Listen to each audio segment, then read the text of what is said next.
We're going to take a look at how to add participants to set them up in the system. There's really two different ways that you can accomplish adding a participant. So if we're looking at the Cash Manager tab, you could potentially go to the current batches screen, create a new batch, and add individual participants on the fly within the batch itself. The thing about doing that is that those participants are specific to that batch. They are not put out there in the system or stored anywhere else. So if that batch is deleted and maybe it's paid and you do not retain a copy of that after it's paid, you will not have a record of those participants going forward. So when you're really dealing with individuals that you're going to be paying on a regular basis, you want to build them out under the Participants sub-tab listing in the ACH section of Cash Manager.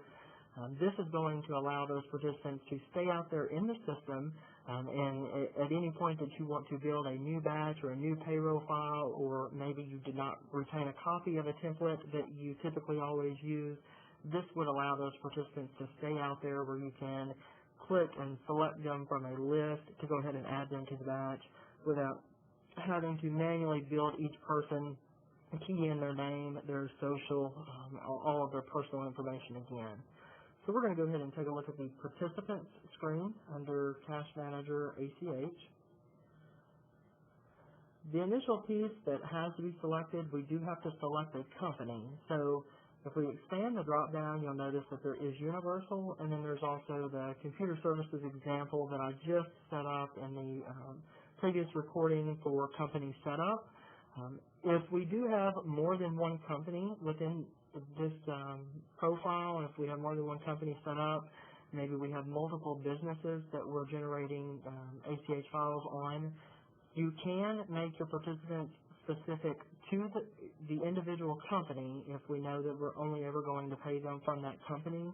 But if for some reason we wanted to be able to pay a participant or a payee from any company that we have set up in our profile, maybe they're a maintenance worker or a worker that's on contract, and we would utilize them for both businesses and would need to pay them from one business or the other at some point in time, we could go ahead and set them up as universal so that we could use either company to pay that individual. Whether you choose a specific company or whether you choose a universal company, the setup remains the same. The screens do not change. You can see I went ahead and selected universal. I do have several participants that are already out here in my list as examples, but we'll go ahead and walk through adding a new participant. You'll see that there are some boxes here in the heading that you can click in and you can type in those boxes, but in order to actually add a participant, you do have to click the Add a New Participant plus sign, and it will populate a second row of boxes that look very, very similar to what I just pointed out here. So as you're adding participants, you will need to make sure that you are on the second line of empty boxes that you can type into. Otherwise, if you're adding the information on the top line, that information isn't going to be saved. There's no way to retain that. You'll have to enter it on the new line that's out there.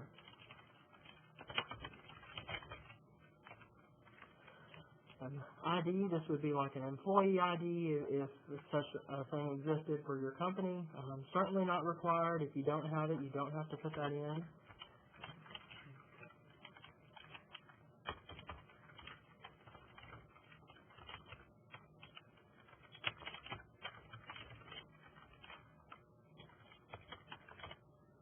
Okay. At this point, I kind of have the shell of my participant or my payee built out, so I'll go ahead and save that.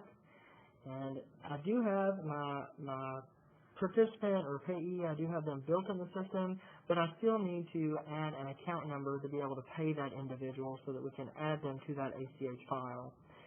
If for some reason you were to forget about that, you went to the ACH tab, current batches, and started creating a batch, but your participant did not appear in the list that you could select from to add participants to that batch, the problem is likely that either they are not set up for that specific company, or you do not have accounts linked to them. You do not have an account tied to that profile to be able to pay that individual. So to add an account, we would just expand on the left. If we can scroll down just a tad, you'll see there's an option there for add new account. Click that plus sign. And at this point, we have an account number, a routing number, an account type, whether it's checking, savings, or possibly a loan. There is a GL option there, but that's more bank to bank. I doubt you'll be utilizing that very often as a customer. But we'll go ahead and choose checking.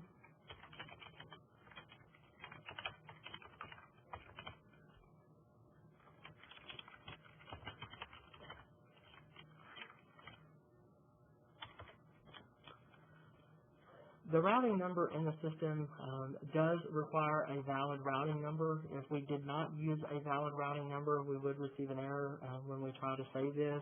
So the system will remember routing numbers. It does know if it is a valid routing number or if it is not. If there is an error, whenever you try to save this, it's likely due to the routing number. So I always suggest to double check that if you do see an error whenever you click the save button to the left. Okay, at this point we have our profile for our participant. We have that built. We have an account number linked to that individual so that we can send them some money through our ACH file. We're ready to go ahead and move forward and look at creating a batch.